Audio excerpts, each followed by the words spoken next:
العالمین والصلاة والسلام علی سید الانبیاء والمرسلین وعلی آلہ وصحبہ اجمعین فاعوذ باللہ من الشیطان الرجیم بسم اللہ الرحمن الرحیم فاطر السماوات والارض جعل لکم من انفسکم ازواجا ومن الانعام ازواجا یذرؤکم فیہ لیس کمثلہ شیء وہو السمیع البصیر له مقاليد السماوات والأرض يبسط الرزق لمن يشاء ويقدر إنه بكل شيء عليم۔ یہ سورہ شورى ہی کی آیت نمبر 11 اور آیت نمبر 12 آپ کے سامنے پڑھی گئی ہے۔ یہ پچھلی آیات ہی کا ایک تسلسل ہے۔ پچھلی درس میں ہم نے جو آخری آیت پڑھی تھی اس میں اللہ رب العزت نے رسول اکرم صلی اللہ علیہ وسلم سے کو یہ حکم فرمایا کہ آپ یہ فرما دیجئے کہ ذالکم اللہ ربی علیہ توکلت و الیہ انیب، یہ میرا پروردگار ہے، علیہ توکلت، میرا اسی پر بھروسہ ہے، اسی پر میرا توکل ہے اور اسی کی طرف میں ہر حال میں رجوع کرتا ہوں۔ اب یہ جو توکل ہے اس پر پچھلے درس میں تفصیلی گفتگو ہو چکی ہے کہ توکل اللہ تبارک و تعالیٰ پر اس معنی میں ہونا چاہیے کہ اللہ رب العزت نے اس دنیا میں ہر چیز کو حاصل کرنے کے لیے کچھ سبب رکھے ہیں۔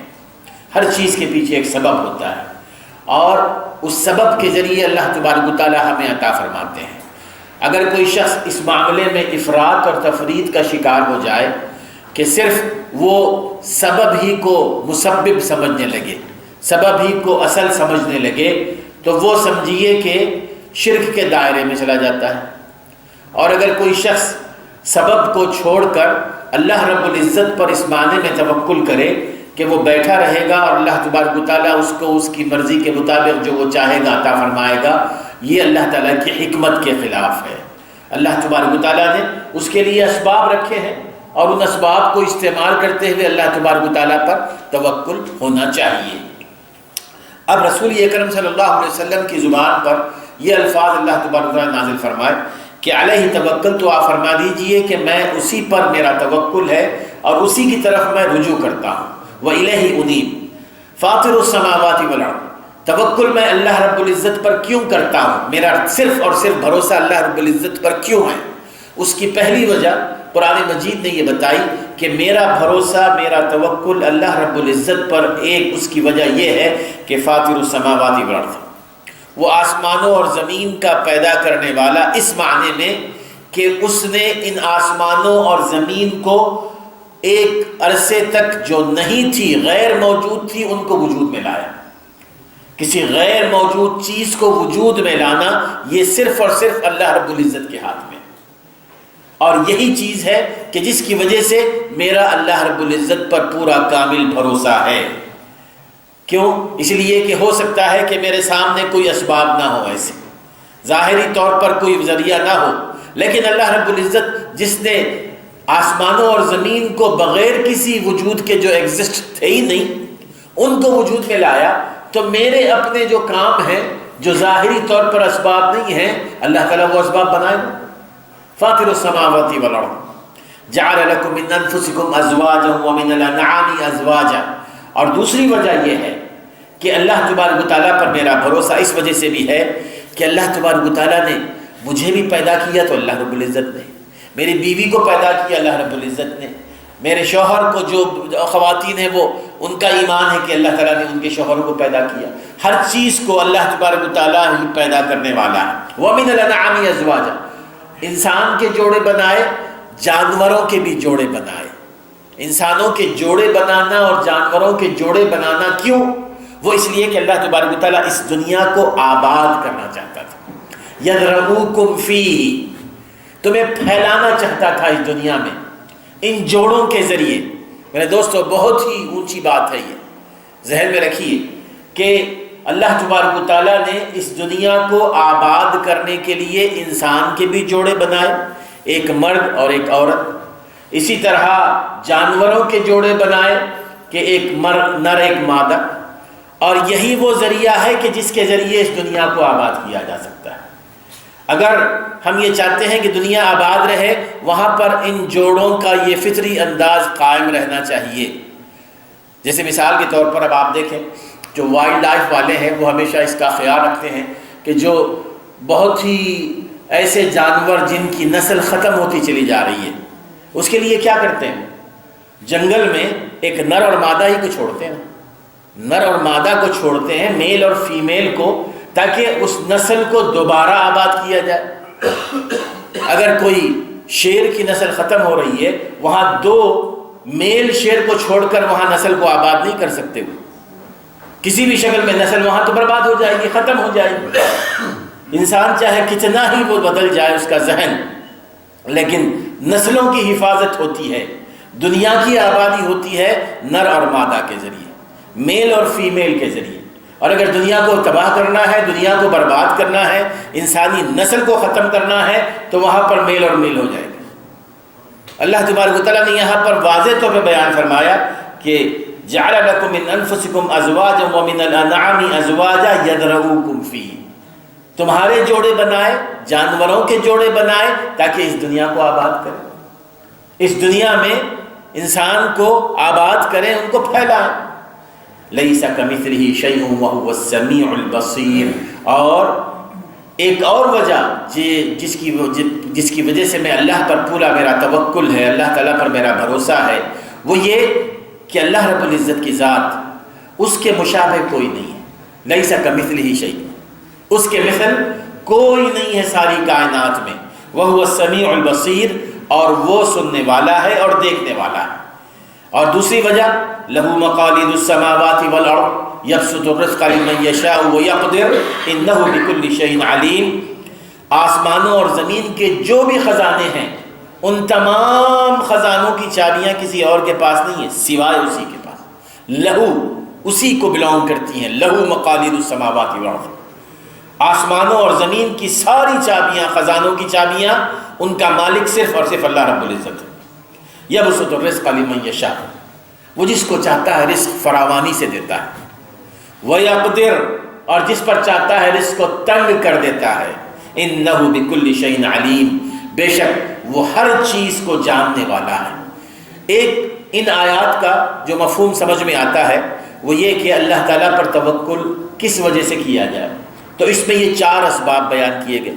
اب آپ اس کے علاوہ بھی اگر ان آیات کو تھوڑا سا سمجھنے کی کوشش کریں تو اس میں جو آیت نمبر 11 کا آخری حصہ ہے، یہ آخری حصہ وہ ہے جو اللہ رب العزت کی ایک توحید کو کھول کر بیان کر رہا ہے۔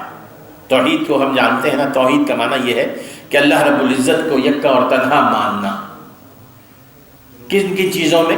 عام طور پر یہ سبھی اس کو ہمیں ساتھیوں کو پتہ ہے کہ توحید 3 قسمیں ہوتی ہیں توحید کی۔ ایک ہوتی ہے توحید ربوبیت۔ ربوبیت کا معنی ہوتا ہے کہ اس ساری کائنات کا خالق، مالک، مدبر وہ صرف اور صرف اللہ رب العزت کی ذات ہے، اس کی ملکیت اسی کی ہے، اس کی ملکیت میں کوئی اس کا شریک نہیں ہے، خلقت اسی کی ہے، اسی کے تخلیق میں کوئی اس کا شریک نہیں ہے، تدبیر اسی کی ہے، اس کی تدبیر میں کوئی اس کا شریک نہیں۔ یہ ہے ربوبیت، توحید ربوبیت۔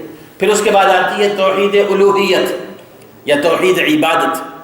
توحید الوہیت یا توحید عبادت کا معنی یہ ہے کہ جیسے کہ امام ابن تیمیہ نے اس میں اس کی بڑی اچھی جو تعریف بیان کی ہے، عبادت کہتے ہیں کہ وہ تمام کے تمام کام اسم جامع لکل ما یحبہ ویرضاہ رب، ہر اس کام کو کہیں گے جس کو اللہ تبارک و تعالیٰ پسند فرمائیں اور جس پر اللہ تعالیٰ راضی ہو جائیں، وہ چاہے قول ہو، وہ چاہے وہ عمل ہو، چاہے ظاہری عمل ہو، چاہے باطنی عمل ہو، وہ عبادت کہلاتا ہے۔ عبادت صرف نماز اور روزے کو نہیں کہتے، عبادات ہر وہ کام، ہر وہ بات، ہر وہ کھلا کام، ہر وہ مخفی کام، دل کے حوالے سے اور اعضاء کے حوالے سے، وہ کام جو اللہ تعالیٰ کو پسند ہو اور جس پر اللہ تعالیٰ راضی اور خوش ہوتے ہوں، وہ کام اللہ تعالیٰ کی عبادت ہے۔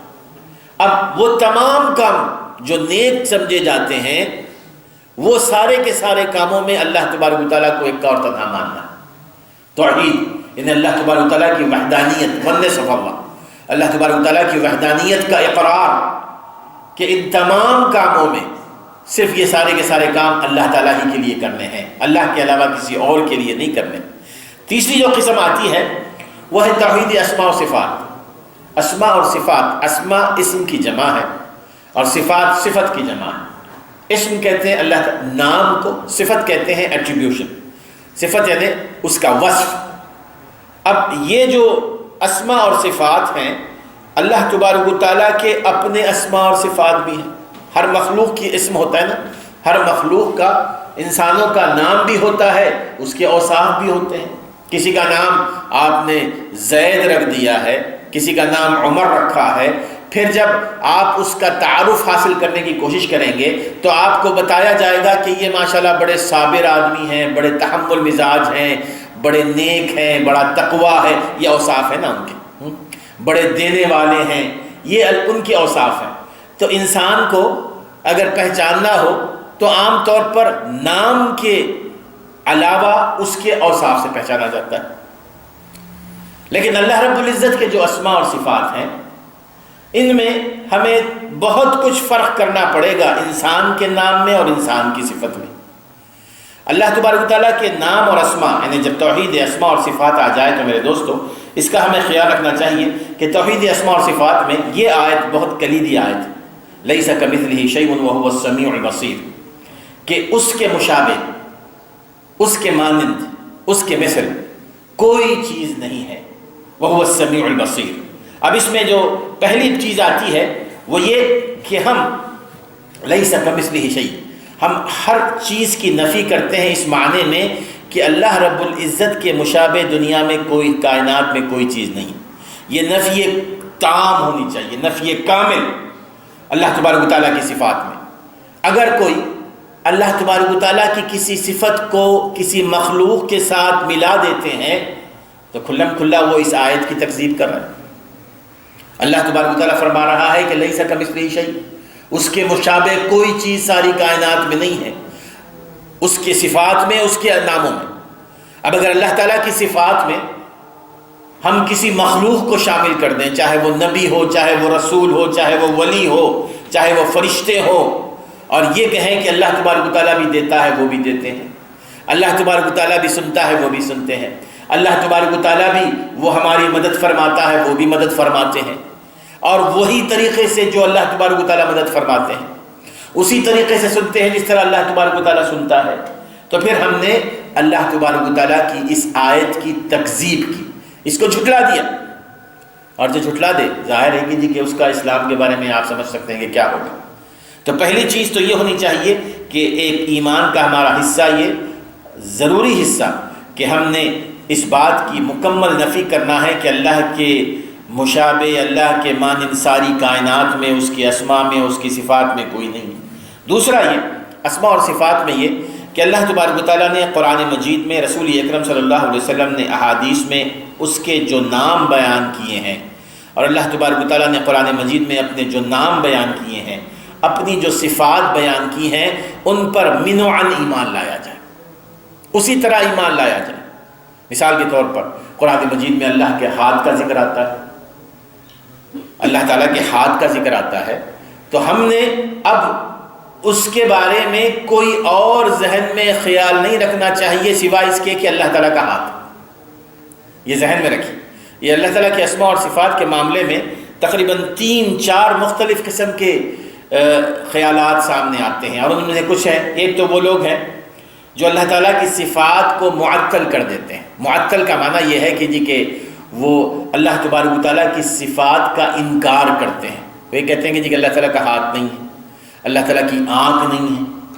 جو شخص اللہ تعالیٰ کی ان صفات کا انکار کرے وہ تو کفر میں چلا جاتا ہے۔ دوسرے ہیں وہ جو اللہ تبارک و تعالیٰ کی صفات کو تو مانتے ہیں لیکن کہتے ہیں کہ اللہ تعالیٰ کے ہاتھ سے مراد یہاں پر اللہ تعالیٰ کی قوت ہے، اللہ تعالیٰ اپنی قوت کا اظہار کرنا چاہتا ہے۔ یہ بھی غلط ہے میرے دوست، یہ ہے کہ آپ نے اس کو تعویل کر دی، آپ نے اس کی تعویل کر دی، یہ بھی مبتدعین میں شامل ہے۔ اسی طرح تیسرے وہ لوگ ہیں جو اللہ تبارک و تعالیٰ کی صفات کو مان کر اس کی اپنی کسی صفت کو مخلوق کے ساتھ بھی شامل کر لیتے ہیں، جیسے میں نے کہا، یہ چیز ان کو اور اسلام سے دور کر دیتی ہے۔ اور تیسرے وہ لوگ ہیں جو تفویض سے، چوتھے وہ لوگ ہیں جو تفویض سے کام لے۔ تفویض کا معنی یہ ہے کہ جس طرح، جس انداز میں اللہ رب العزت نے قرآن مجید میں اپنی صفت کا ذکر فرمایا ہے، اسی طرح ہم نے ایمان لانا، اس کے معنی، اس کے مفہوم کو اللہ تعالیٰ کی طرف تفویض کر دینا۔ اور یہ صحیح عقیدہ ہے۔ صحیح عقیدہ یہ ہے کہ اللہ تبارک و تعالیٰ کے جو اسماء، جو صفات آئی ہیں نا، اس پر، یعنی خاص طور پہ جو صفات ہیں ان کے معاملے میں ہم نے کوئی اپنی طرف سے اٹکل پچو نہیں مارنا کہ اللہ تعالیٰ کی آنکھ اس طرح ہے، اللہ تعالیٰ کا نور اس طرح ہے، اللہ تعالیٰ کے پیر اس طرح ہیں، اللہ تعالیٰ کا ہاتھ یا چہرہ اس طرح ہے۔ نہیں، اس میں بغیر کسی تعویل کے، بغیر کسی تعطیل کے، بغیر کسی تشبیہ کے تفویض کا ذریعہ، تفویض یعنی یہ الفاظ ذہن میں رکھیے آپ، تفویض کا معنی یہ ہے کہ اللہ تعالیٰ کی طرف لوٹا دینا، کہ اللہ تعالیٰ ہی بہتر جانتا ہے۔ ایک چیز یہ ذہن میں رکھی۔ اسی طرح اللہ تعالیٰ کے اسماء اور صفات کے معاملے میں یہ بات بھی ہمیں ذہن میں رکھنا چاہیے، جیسے کہ میں نے اشارہ کیا کہ اللہ تعالیٰ کے ناموں میں اور بندوں کے ناموں میں زمین آسمان کا فرق ہے۔ بندے کا جو نام رکھا جاتا ہے نا، وہ پیدا ہوتے ہی اس کا نام رکھ دیا جاتا ہے۔ اب علیحدہ بات ہے کہ وہ اس میں بامسمہ ہوتا ہے کہ نہیں ہوتا ہے، جس طرح کا نام ہے اسی طرح ہوتا ہے کہ نہیں ہوتا ہے۔ مثال کے طور پر کسی کا نام علی ہے، اگر کوئی یہاں پر علی بیٹھے تو نہ اس کا نہ سمجھے کہ میں ان کی طرف اشارہ کر رہا ہوں۔ کسی کا نام علی ہے، علی سے مراد ہے بلند بالا۔ ہو سکتا ہے کہ وہ اپنے عمل کے ذریعے سب سے زیادہ گرا ہوا آدمی ہو بعد میں، ہے نا، عملی اعتبار سے، ایمان کے اعتبار سے سب سے گرا ہوا بندہ ہوگا، نام علی ہوگا۔ کسی کا نام عبداللہ ہوتا ہے، مانا ہے کہ اللہ کا بندہ، اللہ کی عبادت کرنے والا۔ ہو سکتا ہے کہ وہ اللہ کی عبادت ہی نہ کرتا ہو۔ تو ضروری نہیں ہے کہ انسان کا جو نام ہوتا ہے وہ اس کے اوصاف کا ترجمان ہوتا ہے، جبکہ اللہ تبارک و تعالیٰ کے جو نام ہیں وہ اللہ تبارک و تعالیٰ کے وصف کی ترجمانی کرتے ہیں۔ اللہ تبارک و تعالیٰ کی ذات کی پہچان ہے، اللہ تبارک و تعالیٰ کی ذات کا تعارف ہے۔ انسان کا نام تو محض اس کی علامت ہے نا، علامت ہے، تعارف نہیں۔ کوئی انسان کا نام اس کا تعارف نہیں ہوتا۔ اسی وجہ سے جب آپ نام کہیں تو کہیں گے کہ جی کہ اچھا آپ بتائیے آپ کی تعلیم کیا ہے، آپ کے اوصاف کیا ہیں، آپ کے اخلاق کیا ہیں، آپ کے معاملات کیا ہیں۔ یہ سارے نام چھوڑیے، نام کو بتائیے آپ کے کیا اعمال ہیں، یہ دیکھے جاتے ہیں۔ تو اس اعتبار سے یہ بڑا فرق ہے کہ انسان کے ناموں میں اور انسان کے اعمال میں، اللہ تبارک و تعالیٰ کے ناموں میں۔ دوسری چیز کہ اللہ تبارک و تعالیٰ کے جو نام ہیں، جو اوصاف ہیں، وہ محدود نہیں ہیں، محدود نہیں ہیں، لمیٹڈ نہیں ہیں۔ اور اس پر مسند احمد میں جو دعا ہم سب ساتھیوں کو پتہ ہوگا کہ رسول اکرم صلی اللہ علیہ وسلم نے ہمیں وہ دعا سکھائی ہے، ہمیں پڑھنی بھی چاہیے۔ اللہم انی عبدک ابن عبدک ابن امتک ناصیتی بیدک، اللہم انی عبدک ابن عبدک، اے اللہ میں تیرا بندہ ہوں، تیرے بندے کا بندہ ہوں، تیرے بندے کا بیٹا ہوں، تیری بندی کا بیٹا ہوں، ناصیتی بیدک ماض فی حکمک عدل فی قضاؤک، اسألک بکل اسم هو لک سمیت بہ نفسک۔ اے اللہ میں تیرے ہر اس نام سے تجھ سے فریادی ہوں جو تو نے اپنے لیے پسند کیا ہے، ہر اس نام کے ساتھ جو تو نے اپنے لیے پسند کیا ہے، ہر اس نام کے ذریعے میں تجھ سے سوالی ہوں، میں تجھ سے مانگ رہا ہوں۔ سمیت بہ نفسک او انزلتہ فی کتابک، ہر اس نام سے جو تو نے اپنی کتاب میں اس کا ذکر کیا ہے، او علمتہ احدا من خلقک، ہر اس نام سے جو تو نے کسی اپنی مخلوق کو سکھایا ہے، اب استأثرت به فی علم الغیب عندک، یا اور ہر اس نام سے جن ناموں کو نہ تو نے کسی مخلوق کو سکھایا ہے، نہ اپنی کتاب میں ذکر کیا ہے، بلکہ ان ناموں کو تو نے اپنے علم غیب میں محفوظ کر دیا، فی علم الغیب عندک، اپنے علم غیب میں محفوظ کر دیا ہے۔ معنی کیا ہے؟ اللہ تعالیٰ کا جو علم غیب ہے اس میں کوئی دخل دے سکتا ہے؟ کوئی نہیں دخل دے سکتا۔ جو لوگ یہ کہتے ہیں کہ اللہ تعالیٰ کے علم غیب میں کوئی شریک ہے، یہ یقین اللہ تبارک تعالیٰ پر تہمت ہے۔ تو رسول ہم فرما رہے ہیں کہ جی کہ اس طرح تم دعا کرو کہ وہ تمام کے تمام نام، اب ظاہر ہے کہ جی کہ اللہ تعالیٰ کے کتنے نام ہوں گے اس میں، تو اس حدیث سے جو واضح سے بات ملتی ہے کہ اللہ تبارک تعالیٰ کے لا تعداد نام ہیں جن کا کوئی شمار نہیں کیا جا سکتا۔ پھر اسی طرح اس میں جو صحیح بخاری کی حدیث آتی ہے، صحیح بخاری اور مسلم کی، جس میں رسول اکرم صلی اللہ علیہ وسلم فرماتے ہیں کہ ان للہ 99 اسما من احصاها دخل الجنہ، کہ اللہ تبارک و تعالیٰ کے 99 نام ہیں، جو شخص بھی ان کا شمار کرے گا، کاؤنٹ کرے گا، وہ جنت میں داخل ہوگا۔ من احصاها، جو شخص بھی ان کا شمار کرے گا وہ جنت میں داخل ہوگا۔ تو اب اس کا معنی کیا ہے؟ اس کا معنی یہ نہیں ہے کہ جو شخص بیٹھ کے ایک دفعہ اللہ تبارک و تعالیٰ کے 99 نام شمار کر لے۔ سب سے پہلے تو 99 نام سے مراد یہ نہیں ہے کہ اللہ تعالیٰ کے صرف اور صرف 99 نام ہے۔ مثال کے طور پر ہم آپس میں کہتے ہیں نا کہ جی کہ آپ کوئی ساتھی کہے کہ میرے پاس 100 پاؤنڈ ہے اور میں اس کو مسجد میں دینا چاہتا ہوں، تو معنی یہ ہے کہ صرف اس کے پاس 100 پاؤنڈ نہیں ہے، اس کے بعد تو ہزاروں پاؤنڈ ہوں گے، جس کی وجہ سے وہ کہتا ہے کہ میرے پاس یہ 100 پاؤنڈ ہے، میں مسجد میں دینا چاہتا ہوں۔ تو اسی طرح رسول صلی اللہ علیہ وسلم نے فرمایا کہ اللہ تعالیٰ کے 99 نام ہیں، ان ناموں کو جو شمار کرے گا اس کو اللہ تعالیٰ جنت میں داخل کریں گے۔ اب دوسری بحث جو اس حدیث میں آتی ہے وہ یہ کہ من احصاها کا معنی کیا ہے؟ میرے دوستو، من احصاها کا بڑا معنی اللہ بن حجر نے تفصیل سے اس پر گفتگو کی ہے۔ سب سے پہلی چیز اس حدیث کا جو لفظ ہے من احصاها، معنی یہ ہے کہ اللہ تعالیٰ کی معرفت حاصل کرنا، اللہ تعالیٰ کی معرفت۔ اور یہ حقیقت ہے میرے دوستو، علماء نے اس کے بارے میں بیان کیا ہے کہ ایمان کی حقیقت جو ہے نا ہمارے ایمان کی، کہ ہم اس رب کو پہچانیں جس کی ہم عبادت کرتے ہیں۔ ہم کیسے اس کی عبادت کرتے ہیں جس کو ہم جانتے ہی نہ ہو؟ ہمارا کیسے ایمان میں اضافہ ہوگا جس کو ہم نہ جانتے ہوں؟ ہمیں اس سے کیسے محبت ہوگی جس کو ہم نہ جانتے ہوں؟ ہم اس سے کیسے ڈریں گے، کیسے خوف کھائیں گے جس سے ہم نہ جانتے ہوں؟ اب اگر ہم چاہتے ہیں کہ اللہ تعالیٰ سے ہمیں محبت ہو، اللہ تعالیٰ کا خوف ہمارے دلوں میں ہو، اللہ تعالیٰ کی خشیت ہو، تو پھر اللہ تعالیٰ کو ہم نے جاننا ہے۔ اسی وجہ سے کہتے ہیں کہ اللہ تعالیٰ کو جاننا یہ فرض ہے ہر مسلمان پر۔ اللہ تعالیٰ کو جاننا، اللہ تعالیٰ کی معرفت۔ اب اللہ تعالیٰ کی معرفت کیسے حاصل ہو سکتی ہے؟ اللہ تعالیٰ کی معرفت صرف اور صرف اس کے اسماء کو جاننے سے، اس کی صفات کو جاننے سے۔ جو اللہ تعالیٰ کی اسماء کو جان لے، لفظ اللہ کیا معنی رکھتا ہے، لفظ رزاق کیا معنی رکھتا ہے، لفظ رحمان کیا معنی رکھتا ہے، تو پھر آپ دیکھیں گے کہ جی کہ ہمارے ایمان میں اتنا ہی اضافہ ہوگا۔ جتنا اللہ تعالیٰ کے ناموں کا علم ہوگا اتنا ہی ایمان میں اضافہ ہوگا، جتنا اللہ تعالیٰ کے ناموں کی کم علمی ہوگی اتنا ہی ہماری عبادت رسمی ہوگی۔ یعنی جو شخص، مثال کے طور پر عام طور پر کہا جاتا ہے، اور یہ تجربے کی بھی بات ہے، جب کبھی کسی پر کوئی مشکل آ جائے، مصیبت آ جائے، تو یہ دعا پڑھی جاتی ہے، یا حیو یا قیوم برحمتک استغیث، یا حیو و یا قیوم برحمتک استغیث، اے ہمیشہ زندہ رہنے والے، اے اپنے بغیر کسی سہارے کے قائم رہنے والے، میں تیری رحمت سے ملتجی ہوں کہ مجھے اس مصیبت سے نکال دے۔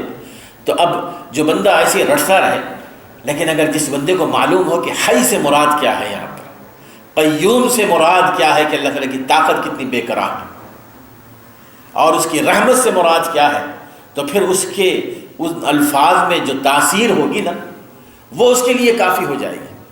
جب وہ یہ اللہ تعالیٰ کی یہ دعا کرے گا، پھر وہ مطمئن ہو جائے گا کہ جی کہ میں نے اپنا سارا معاملہ اس کے حوالے کر دیا ہے، کہ جس کے پاس کوئی شخص بیکار نہیں جاتا جس کی دعا۔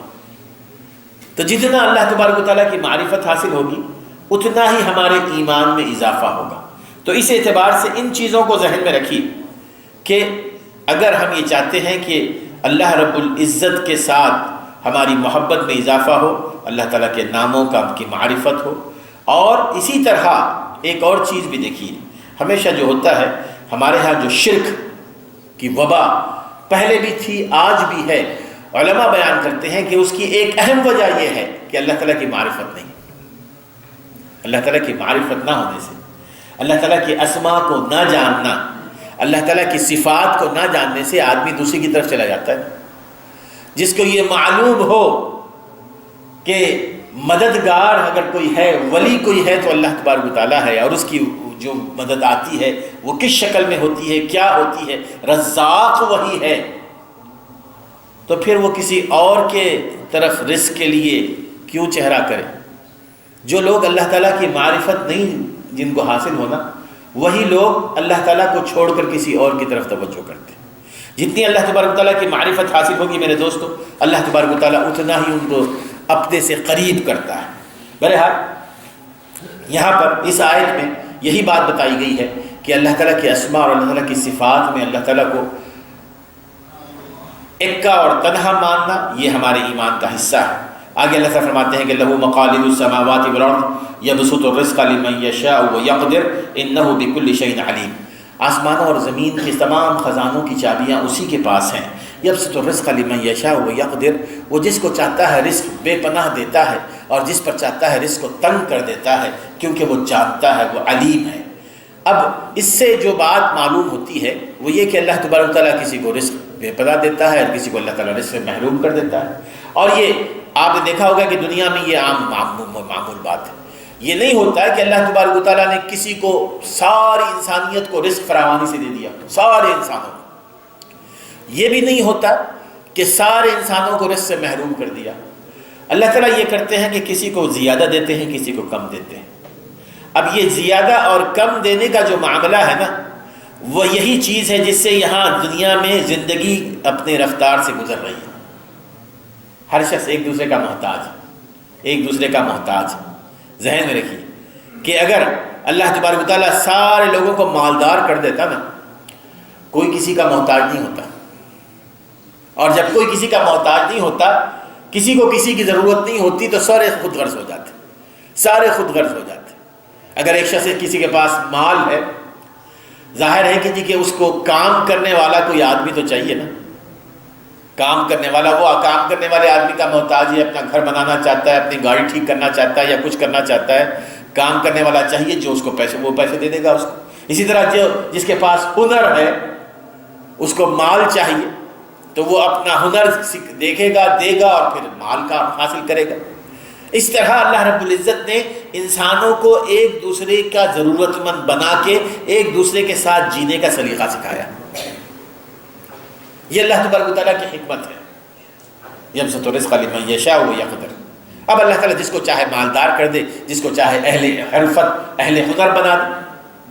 اب دوسری چیز کہ رزق، یہ ذہن میں رکھیے کہ رزق صرف کھانے پینے کو نہیں کہتے۔ رزق ہر وہ چیز جو اس دنیا میں ضرورت ہے ہماری، چاہے وہ کھانا پینا ہو، چاہے وہ صحت ہو، چاہے وہ اولاد ہو، چاہے وہ قوت اور طاقت ہو، چاہے وہ علم ہو، چاہے وہ صبر ہو، یہ تمام کی تمام چیزیں اللہ تبارک و تعالیٰ کا عطا کردہ رزق ہے۔ لیکن ان میں جو سب سے اہم ترین چیز ہوتی ہے وہ ہے مال، ہے نا، مال جس کے ذریعے ہم انسان کھاتا ہے، پیتا ہے، یہ تمام کی تمام چیزیں۔ میرے دوستو، ماشاءاللہ اس معاملے میں جو سب سے اہم ترین چیز ہے، یہ ہمارا تو ایمان ہے نا۔ پچھلے درس میں بھی میں نے بتایا تھا کہ اللہ تبارک و تعالیٰ نے جس کی تقدیر میں جتنا رزق لکھ رکھا ہے نا، وہ ہر صورت میں حاصل کر کے رہے گا۔ اگر مثال کے طور پر کسی شخص کی تقدیر میں اللہ تعالیٰ نے لکھ رکھا ہے کہ وہ اپنے مرنے سے پہلے تک 1,00,000 پاؤنڈ کمائے گا، یہ ناممکن ہے کہ اس میں ایک پینی باقی ہو اور پھر وہ مر جائے۔ وہ ہر صورت میں 1,00,000 پاؤنڈ کمائے گا، اس کے بعد ہی مرے گا۔ اب یہ علیحدہ بات ہے کہ اس کو پتہ نہیں ہے کہ اس کو پتہ نہیں ہے کہ وہ 1,00,000 پاؤنڈ کمانے کے بعد ہی مرے گا۔ اب یہ جو رزق ہے، کوئی 1,00,000 پاؤنڈ کمائے گا، کوئی ہو سکتا ہے 10,000 پاؤنڈ کمائے، لیکن یہ ذہن میں رکھیے کہ یہ چیز، یہ پوائنٹ زیادہ اہم نہیں ہے۔ جو سب سے زیادہ اہم ترین پوائنٹ ہے کہ اس رزق میں برکت، وہ سب سے اہم ترین پوائنٹ ہے۔ ہو سکتا ہے کہ ایک شخص ملینئر بن جائے، لیکن اس کو وہ برکت حاصل نہ ہو جو اللہ تعالیٰ کی طرف سے ایک انعام ہوتا ہے۔ تو ہو سکتا ہے کہ وہ ملینئر بننے کے باوجود وہ دلی سکون اور اطمینان، وہ تمام کی تمام نعمتوں سے محروم۔ ایک شخص وہ ہے کہ جو معمولی سا رزق اس کو حاصل ہوتا ہو، لیکن اللہ تعالیٰ نے اس کو تونگر بنایا ہے، دلی طور پر مالدار ہے، دلی طور پر اس کے دل میں سکون ہے، اطمینان ہے اور ہر چیز ہے۔ اور یہ جو برکت ہے، یہ حقیقت میں میرے دوستو یہ کیسے حاصل ہوتی ہے؟ اس پر ماشاءاللہ اگر آپ دیکھیں قرآن مجید کی مختلف آیات، کہ اگر ہم یہ چاہتے ہیں کہ ہمیں دیکھنا یہ نہیں ہے کہ میرے پاس کم دولت ہے اور میرے بھائی کے پاس زیادہ دولت ہے، جو مین چیز دیکھنے کی ہوتی ہے کہ میرے پاس برکت کتنی ہے، جو کچھ اللہ تعالیٰ نے مجھے دیا ہے اس پر میں کتنا مطمئن ہوں، میرے دل میں کس قدر اطمینان، تسلی اور میرے گھر میں کتنا سکون، کتنا امن، کتنا قرار ہے. یہی چیز ہوتی ہے. اور اگر یہ چیز نہ ہو، چاہے ملین سے ملین پاؤنڈ کوئی کما لے، تو پھر معنی یہ ہے کہ اس کو رزق نہیں حاصل ہو، اس کو رزق نہیں حاصل ہو. اور جیسے کہ قرآن مجید کی مختلف آیات اس پر شاہد ہیں کہ اگر ہم چاہتے ہیں کہ اللہ تعالیٰ نے جتنا ہمیں دیا ہے نا، اس میں اللہ تعالیٰ ہمیں برکت بھی عطا فرمائے، تو انبیاء کا یہ سلسلہ تھا اور سلف صالحین کا بھی یہی معمول تھا کہ وہ کہتے کہ جی کہ اللہ تعالیٰ سے اپنے گناہوں کے استغفار میں کثرت کیا ہے. اللہ تعالیٰ سے کثرت سے اپنے گناہوں کی معافی مانگے، کثرت استغفار. بار بار اللہ تعالیٰ سے اپنے گناہوں کی معافی مانگے. اللہ تبارک و تعالیٰ نے تمہیں جو رزق دیا ہے اس میں برکت ہی برکت عطا فرمائے. یعنی یہ مین چیز ہوتی ہے استغفار کی کثرت. اٹھے بیٹھے اللہ تعالیٰ سے اپنے گناہوں کی معافی مانگتے رہے، اٹھے بیٹھے. حضرت نوح علیہ السلام نے جب اللہ تبارک و تعالیٰ کے سامنے اپنی قوم کا شکوہ کیا، سورہ نوح میں جیسے کہ آتا ہے، تو نوح علیہ السلام نے فرمایا کہ فَقُلْتَ اسْتَغْفِرُوا رَبَّكُمْ إِنَّهُ كَانَ غَفَّارًا. میں ان سے کہتا رہا کہ اپنے گناہوں کی معافی مانگو اپنے رب سے، اللہ تعالیٰ معاف کرنے والا ہے. يُرْسِلِ السَّمَاءَ عَلَيْكُمْ مِدْرَارًا. تمہیں زوردار بارشوں سے اللہ تعالیٰ نوازے گا. یعنی کثرت استغفار اللہ تعالیٰ کی رحمتوں کا موجب ہوتا ہے، اللہ تعالیٰ کی رحمتوں کا. یعنی کہتے ہیں کہ جی کہ ہر مشکل، ہر مصیبت کی دوا استغفار. کثرت سے اللہ تعالیٰ کے سامنے اپنے گناہوں کا اعتراف، اپنے گناہوں کی معافی مانگنے کے لیے. یُرْسِلِ السَّمَاءَ عَلَيْكُمْ مِدْرَارًا وَيُمْدِدْكُمْ بِأَمْوَالٍ وَبَنِينَ. اللہ تعالیٰ تمہیں مال بھی عطا فرمائیں گے، تمہیں اولاد بھی عطا فرمائیں گے. وَيَجْعَلْ لَكُمْ أَنْهَارًا. تمہیں نہریں عطا فرمائیں گے. لیکن تمہارا یہ حال ہے کہ مَا لَكُمْ لَا تَرْجُونَ لِلَّهِ وَقَارًا. تم اللہ تعالیٰ کی قدر کو نہیں جانتے، تم نے اللہ تعالیٰ کی قدر نہیں پہچانی. یہ کثرت استغفار رزق کے دروازے کھولنے والا. امام حسن البصری کے بارے میں آتا ہے کہ ان کے پاس ایک شخص آیا اور کہنے لگا کہ بہت قحط سالی کا شکار ہوں. وہ خاموش بیٹھ گئے. دوسرا آیا، دوسرے نے کہا کہ جی کہ بہت محتاجی ہے، میرے لیے دعا کیجیے. تیسرے نے کہا کہ جی کہ بے اولاد ہوں، اولاد ہی نہیں ہو رہی ہے. تو ان تینوں کو انہوں نے جواب دیا کہ جی کہ تم اللہ تعالیٰ سے کثرت استغفار کیا کرو، کثرت سے استغفار کیا کرو. ان تینوں کو، جو فاقہ زدہ تھا، جو محتاج تھا، جو بے اولاد تھا. ساتھ بیٹھے ہوئے لوگوں نے کہا کہ جی کہ لوگوں کی شکایتیں تین مختلف قسم کی ہیں، علاج آپ نے ایک ہی بتایا، علاج آپ نے ایک ہی بتایا. تو انہوں نے یہ آیت پڑھی وہاں پر کہ فَقُلْتَ اسْتَغْفِرُوا رَبَّكُمْ إِنَّهُ كَانَ غَفَّارًا يُرْسِلِ السَّمَاءَ عَلَيْكُمْ مِدْرَارًا وَيُمْدِدْكُمْ بِأَمْوَالٍ وَبَنِينَ وَيَجْعَلْ لَكُمْ أَنْهَارًا. کہ استغفار یہ ساری مصیبتوں اور ساری مشکلات کی ہے. اللہ تعالیٰ سے اٹھتے بیٹھتے استغفار کرو، اللہ تبارک و تعالیٰ تمہاری ساری مشکلات کو آسان فرمائیں گے. ایک دفعہ عمر بن خطاب رضی اللہ تعالیٰ عنہ، وہ اکثر ہوتا تھا ان سے، جب کبھی بارش میں تاخیر ہو جاتی نا تو اللہ تعالیٰ سے باہر نکلتے، اللہ تعالیٰ سے دعا کرتے. ایک دفعہ دعا کی انہوں نے، دعا کیا کی، باہر نکلے اور پھر صرف استغفار پڑھتے رہے، استغفر اللہ استغفر اللہ استغفر اللہ، اور واپس آ گئے. تو لوگوں نے کہا کہ آپ نے تو بارش کی دعا ہی نہیں کی. تو انہوں نے کہا کہ میں نے آسمان کے وہ دروازے کھٹکھٹائے ہیں جن سے بارش نازل ہوتی ہے. یعنی استغفار کے ذریعے میں نے آسمان کے وہ دروازے کھٹکھٹائے جن سے اللہ تعالیٰ بارش نازل فرماتے ہیں. تو میرے دوستو، یہ کثرت استغفار ہمارے لیے زندگی میں چین اور سکون کا سب سے بڑا ذریعہ ہے. اس کے برخلاف یہ جو برکت ہوتی ہے رزق میں، رزق سے مراد جیسے کہ میں نے کہا نا کہ جی کہ رزق میں برکت کا معنی یہ ہے کہ انسان کو اللہ تعالیٰ نے جو دولت دی ہے، اس کے علاوہ انسان کو اللہ تعالیٰ نے جو اولاد دی ہے، جو بیوی دی ہے، جو شوہر دیا ہے، جو گھر کی جو ساری چیزیں ہیں، اس میں بھی برکت ہو.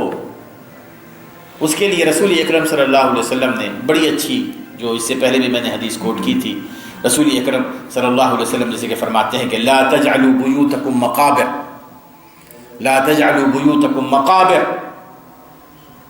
فإن الشیطان ينفر من بیت فإن الشیطان ينفر من البیت تقرأ فیہ سورة البقرہ. اپنے گھروں کو قبرستان نہ بناؤ. رسول اکرم صلی اللہ علیہ وسلم نے میرے دوستو یہاں پر یہ نہیں فرمایا کہ اپنے گھروں کو قبرستان کی طرح نہ بناؤ، بلکہ آپ نے فرمایا کہ قبرستان نہ بناؤ. اور واقعہ یہ ہے کہ ہمارے اپنی سوسائٹی میں کئی گھر قبرستان ہیں، کئی گھر قبرستان. وہ گھر نہیں ہے، قبرستان ہے. وہ کیوں؟ وہ آپ نے فرمایا کہ گھروں کو قبرستان نہ بناؤ، کیونکہ فَإِنَّ الْبَيْتَ الَّذِي تُقْرَأُ فِيهِ سُورَةُ الْبَقَرَةِ يَنْفُرُ مِنْهُ الشَّيْطَانُ، کیونکہ جس گھر میں سورہ بقرہ پڑھی جاتی ہے وہاں شیطان نہیں آتا. اب کتنے ایسے گھر ہیں جہاں پر سورہ بقرہ پڑھی جاتی ہے، جہاں سورہ قرآن مجید کی صورتیں پڑھی جاتی ہیں. جن گھروں میں قرآن مجید نہ پڑھا جاتا ہے انہوں نے اپنے ہاتھوں سے اپنے گھروں کو قبرستان کی طرح نہیں بنایا بلکہ قبرستان بنایا. اور جس گھر میں شیطان ہو، وہاں اگر بیوی ناراض ہے، بیوی شوہر کے جھگڑے ہو رہے ہیں، اولاد بے راہ رو ہو رہی ہے، اولاد دولت ہے برکت نہیں ہے، ساری مصیبتیں ہیں، مشکلات ہیں، تو یہ ساری کی ساری چیزیں اس وجہ سے ہیں کہ ہم نے شیطان کو اپنے طور پر اپنے گھروں میں بسایا ہوا ہے. بلکہ رسول اکرم صلی اللہ علیہ وسلم نے ایک صحیح بخاری اور مسلم کی حدیث آتی ہے، آپ نے اس سے ایک آسان اس کا بیان فرمایا. آپ نے فرمایا کہ من قرأ آیتین من آخر سورۃ البقرہ فی لیلۃ کفتاہ، کہ جو شخص سورہ بقرہ کی آخری 2 آیات رات میں سونے سے پہلے پڑھ لے نا، کفتاہ، اس کے لیے وہ کافی. ہر غم سے، ہر مصیبت سے، ہر مشکل سے اس کے لیے وہ کافی. رسول اللہ علیہ وسلم کی یہ حدیث، ہمیں اس پر ایمان ہونا چاہیے کہ اگر تم سورہ بقرہ پڑھ لو تو بہت اچھی بات ہے، اگر کم از کم تم یہ تو پڑھ لیا کرو جب آخری رات جب تم سونے جاتے ہو، اس وقت آمن الرسول بما انزل الیہ من ربہ والمؤمنون کلنا آمن باللہ وملائکتہ وکتبہ ورسلہ، یعنی 2-3 منٹ لگتے ہیں. آپ فرماتے ہیں کہ کفتہ، اس کے لیے یہ آیات کافی ہیں ہر قسم کے شر سے اپنے آپ کو محفوظ رکھنے کے لیے. اور یہی وہ چیزیں ہیں میرے دوستو جس کے ذریعے اللہ تعالیٰ ہمیں جو رزق دیتا ہے، اس رزق کو اپنے ہاتھوں سے، اس رزق میں ہم فراوانی پیدا کر سکتے ہیں، یا اس رزق کو اپنے ہاتھوں سے ہم تنگ کر دیتے ہیں. مادی اعتبار سے نہ دیکھیں کہ کسی کے پاس 1 لاکھ پاؤنڈ ہے، کسی کے پاس 1000 پاؤنڈ ہے. دوسرے اعتبار سے دیکھیں کہ اگر کسی کے پاس 1000 پاؤنڈ ہے تو اس کے پاس برکت کتنی ہے، کسی کے پاس 1 لاکھ پاؤنڈ ہے تو اس کے پاس بے برکتی کتنی ہے. اللہ تعالیٰ ہمیں سمجھنے عمل کرنے کی توفیق عطا فرمائے.